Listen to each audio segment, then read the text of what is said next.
You just realized your business needed to hire someone yesterday. How can you find amazing candidates fast? Easy. Just use Indeed. Stop struggling to get your job post seen on other job sites.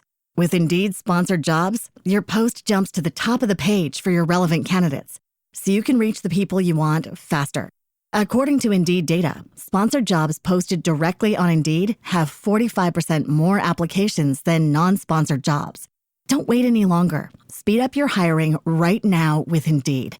And listeners of this show will get a $75 sponsored job credit to get your jobs more visibility at Indeed.com/PODKATZ13. Just go to Indeed.com/PODKATZ13 right now and support our show by saying you heard about Indeed on this podcast. Terms and conditions apply. Hiring? Indeed is all you need.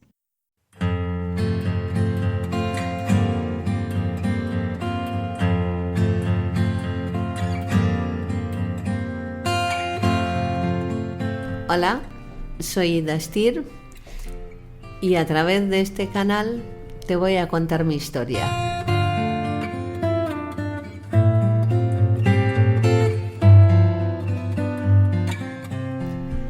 Bueno, muchas veces me preguntaron por qué no escribía un libro.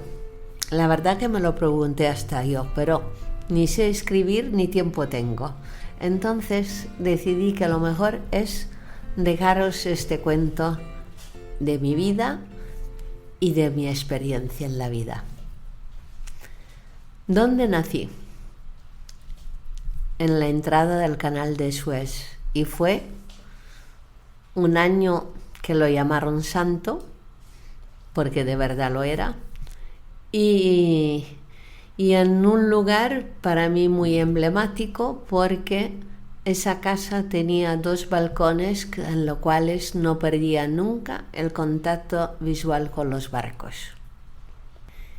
Eso fue los primeros juegos que tuve y lo primero momento que compartí con mis hermanos, mirando chimeneas, averiguando nombres de armadores, tratando de averiguar tipo de barcos, y todo eso a lo mejor no tenía ni 5 o 6 años.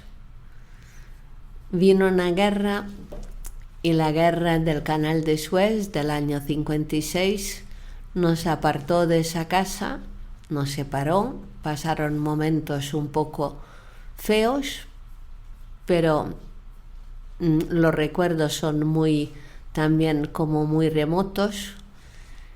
Lo bueno y positivo es que nos trasladamos a otra ciudad, y ahí llegamos a Alejandría, que era considerada por todo el mundo la perla del Mediterráneo, donde tenía un aire y un ambiente totalmente diferente a la ciudad natal de Port Said.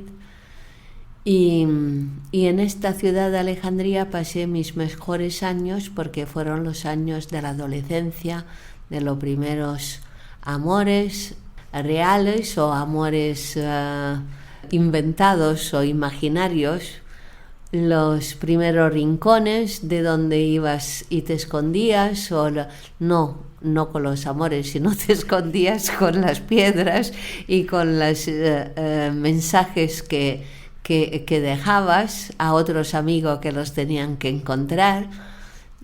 Eran tiempos que, tanto por el lugar donde nací como por los momentos que vivimos, eran tiempos que no se permitía, aún de jóvenes, no se permitía ni estar juntos, chicos y chicas, y menos de salir a la calle, cogerse de la mano y, por supuesto, muchísimo menos besarse ni tocarse.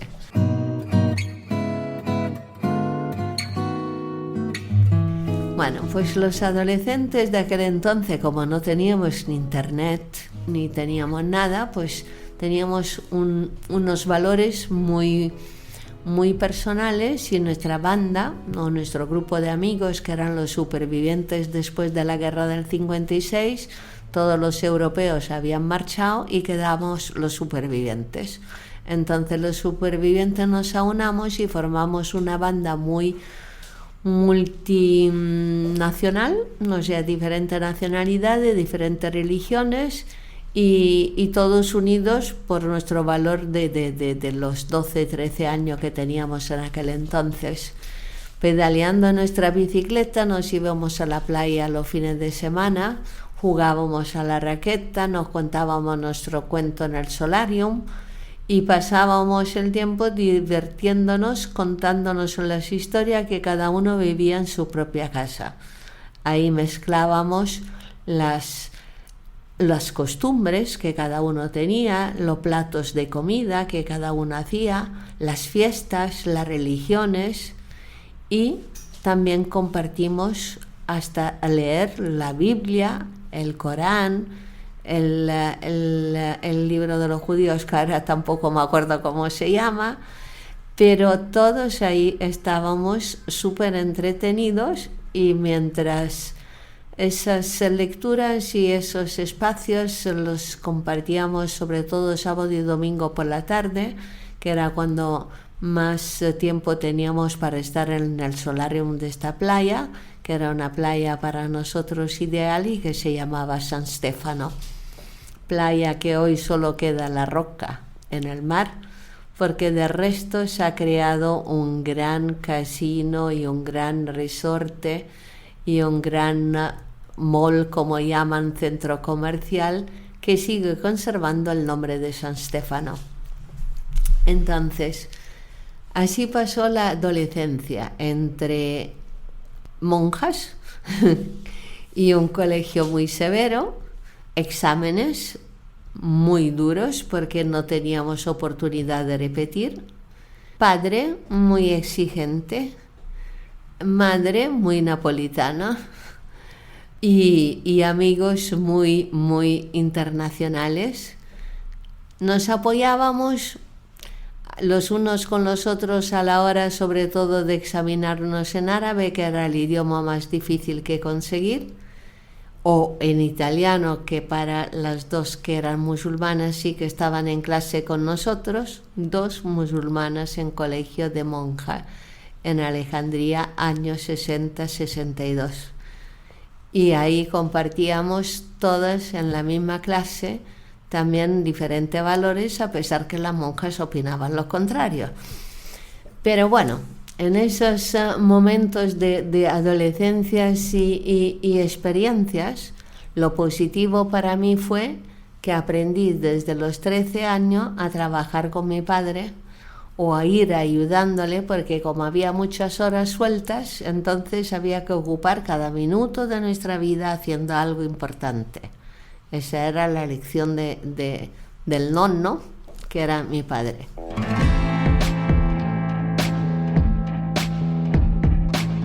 Pues nonno Giorgio, que ahí estaba al frente de su empresa, teniéndonos a todo el mundo derecho como velas, y hasta exigiendo muchas veces que el 1 de enero a las 9 de la mañana teníamos, el 1 de enero de cada año a las 9 de la mañana teníamos que ir o pasar por la oficina, porque eso traía suerte y trabajo para todo el año. También lo tenía en otros momentos, pero hoy, al paso del tiempo, y por mucho que no me supo bien en esos momentos, hoy le estoy eternamente agradecida, porque gracias a su educación, gracias a la educación que recibí, gracias a mi madre que nos apoyó, a mis hermanos que me ayudaron, pues gracias a todos ellos hoy soy la persona que soy, porque aprendí a superar todos los enfrentamientos, las dificultades que podíamos tener, a no encontrarme nada fácil en la vida, que de haberlo tenido fácil hoy a lo mejor no estaría aquí, y también para aprender muchísimo, porque yo aprendí no en un ordenador, yo aprendí en una máquina de escribir, y tampoco eléctrica. Era una máquina de escribir manual de la marca Olivetti, no me acuerdo el modelo, pero era un modelo de esto que cada tecla, por apretarlo, te hacía falta apretar con toda la fuerza del mundo.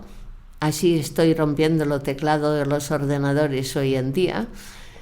Y Y en esa máquina de escribir, que sin posibilidad de corregir, sin posibilidad de repetir, sino todo era teclear y darle a la maquinita y pasa el carro a la otra parte para pasar de espacio, esa máquina tenías que tener 250 pulsaciones por minuto para poder superar un examen. 250 pulsaciones por minuto con los 10 con los 10 dedos, empleando los 10 dedos. Eso era la lección de mecanografía, que vosotros en estos tiempos de hoy ni se estudia, ni se sabe, ni se comenta. Pues así empecé, y así empecé a escribir la primera carta comerciales, que el nonno necesitaba. La tía trabajaba abajo en la oficina de despacho de barcos y atención al cliente, y yo iba alguna tarde que otra arriba a la planta superior para escribir y apoyar en las cartas que se mandaban a Italia, porque como había poca gente que dominaba el italiano, pues así fue mi primera experiencia laboral. Entre una historia y otra fue también una escuela para mí.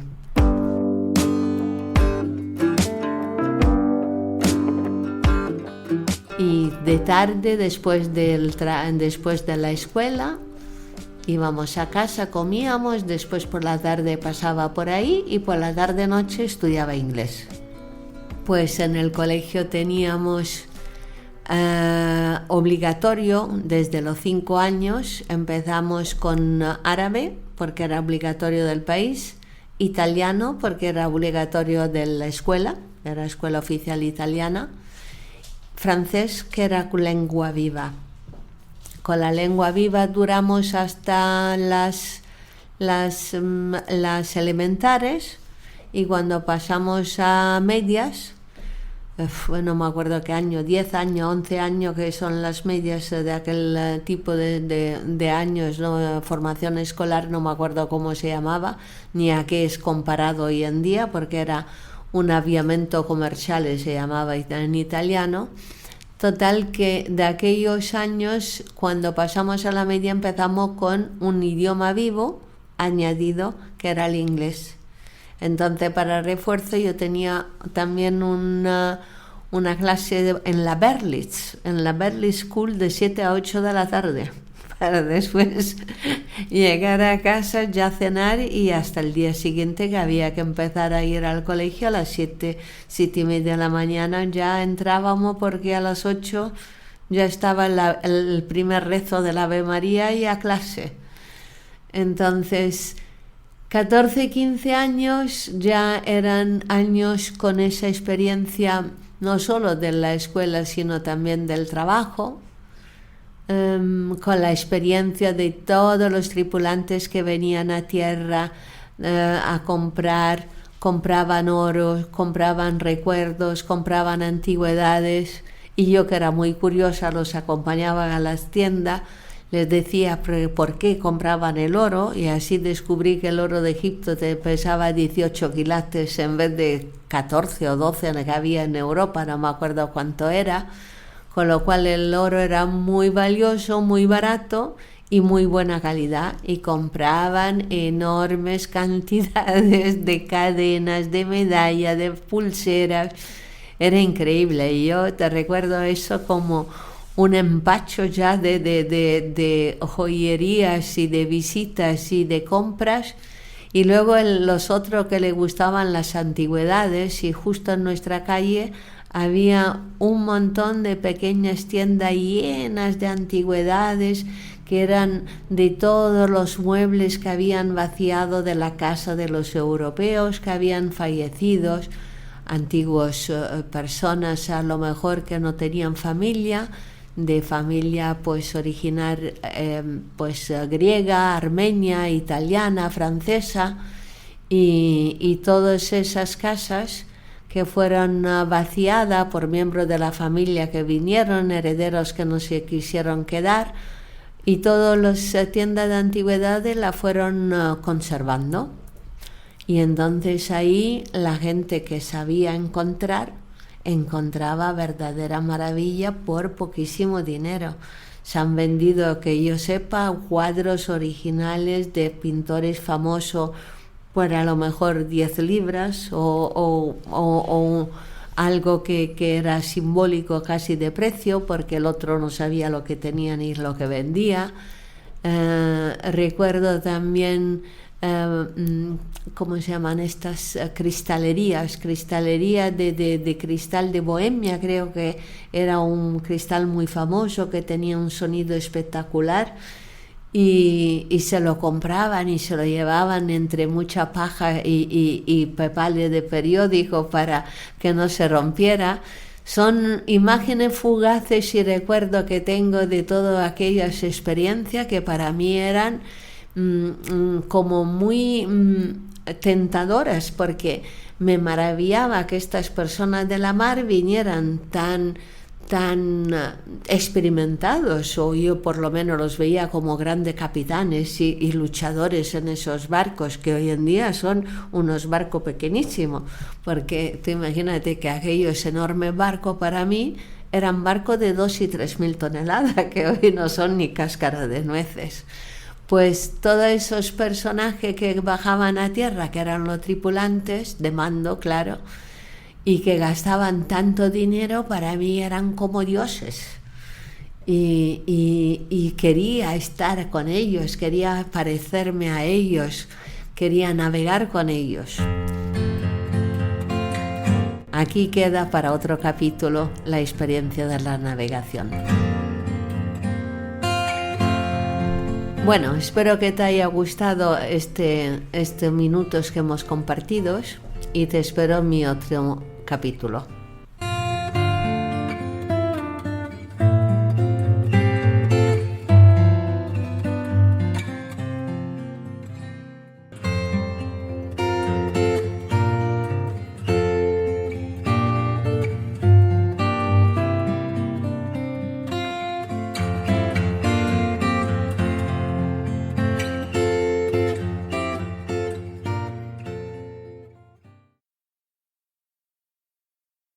You just realized your business needed to hire someone yesterday. How can you find amazing candidates fast? Easy. Just use Indeed. Stop struggling to get your job post seen on other job sites. With Indeed sponsored jobs, your post jumps to the top of the page for your relevant candidates, so you can reach the people you want faster. According to Indeed data, sponsored jobs posted directly on Indeed have 45% more applications than non-sponsored jobs. Don't wait any longer. Speed up your hiring right now with Indeed. And listeners of this show will get a $75 sponsored job credit to get your jobs more visibility at Indeed.com/PODKATZ13. Just go to Indeed.com/PODKATZ13 right now and support our show by saying you heard about Indeed on this podcast. Terms and conditions apply. Hiring? Indeed is all you need.